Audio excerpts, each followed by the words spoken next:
किसी गांव में रघु नाम का एक किसान रहता था। वह बहुत ही मेहनती और बुद्धिमान था। उसके पास एक गधा था जिसका नाम मोती था। हालांकि उसका नाम मोती था, लेकिन उसकी बुद्धि मोती जैसी चमकदार नहीं थी। वह अक्सर ऐसी मूर्खतापूर्ण हरकतें करता जिससे रघु परेशान हो जाता। रघु अपने गधे से बहुत प्रेम करता था, लेकिन उसकी बेवकूफ़ी भरी हरकतें कभी-कभी उसे गुस्से में डाल देतीं। रास्ते में एक नदी थी, जिसमें से होकर उन्हें जाना था। जब वे नदी के बीच में पहुंचे, तो मोती का पैर फिसल गया और वह पानी में गिर पड़ा।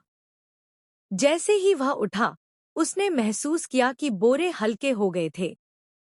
हुआ यह था कि पानी में भीगने से नमक घुल गया था और बोरे लगभग खाली हो गए थे।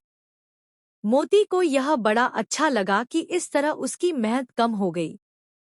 उसने सोचा, वाह! अगर मैं हर बार पानी में गिर जाऊं तो मेरी मेहनत आधी हो जाएगी। नदी पार करने लगा, तो मोती जानबूझकर पानी में गिर गया।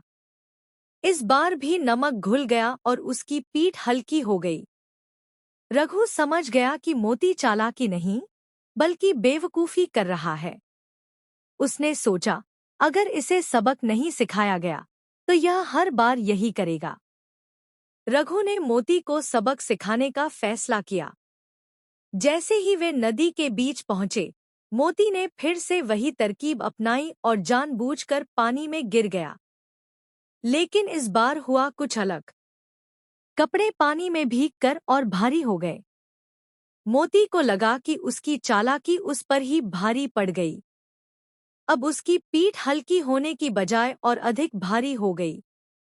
वह मुश्किल से खड़ा हो पाया। रघु ने हंसते हुए कहा, अब समझ में आया कि बेवकूफ़ी का नतीजा क्या होता है।